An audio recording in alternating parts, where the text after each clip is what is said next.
have wind of a breaking news story that tonight the newsroom toilet has been stolen. Just the hole left. The police are looking into it, but they have got nothing to go on. Our reporter John Liu is at the scene and has more. It appears the stolen toilet is a part of a campaign to bring our attention to a more pressing issue. How can an entire city deal with the amount of waste flushed down the toilet every day? Wastewater comes from our homes and workplaces. It is also known as sewage. Earlier today, I went to the North Shore Wastewater Treatment Plant to find out more. Our wastewater consists of human waste, food scraps, oil and grease, traces of metal, wood, and plastic. It also contains bacteria and viruses which can make us ill, as well as nutrients that harm our harbours, causing fish to die, or resulting in toxic algal bloom. The purpose of a wastewater system is to remove the waste and make it harmless to our community and environment. Between 1920 and 1940, North Shore City rapidly changed, from small farming communities and holiday areas to residential housing developments. This caused issues for dealing with increased waste. The solution at the time was to get rid of the wastewater into the Rangitoto Channel, where residents would swim and go fishing. The amount of sewage being produced continued to increase, and the North Shore City Council knew they needed to make some major improvements in dealing with it.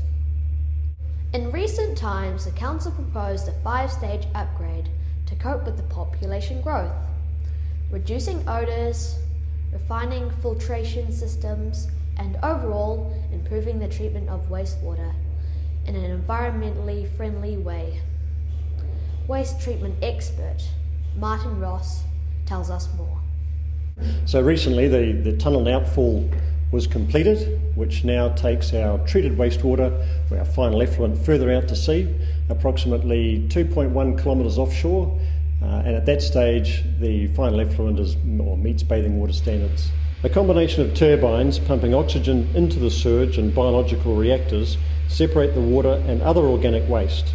Leftover sludge is reused to help in the continuing process of separating water and waste. What is your number 2 plan if the factory breaks down?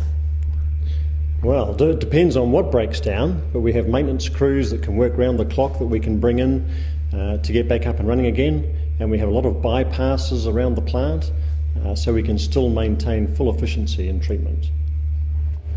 Treating wastewater uses much electricity, but there is a solution for this problem too.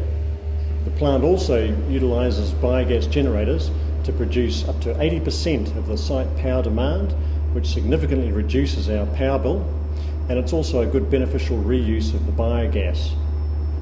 Wow, that's great news for us and the environment.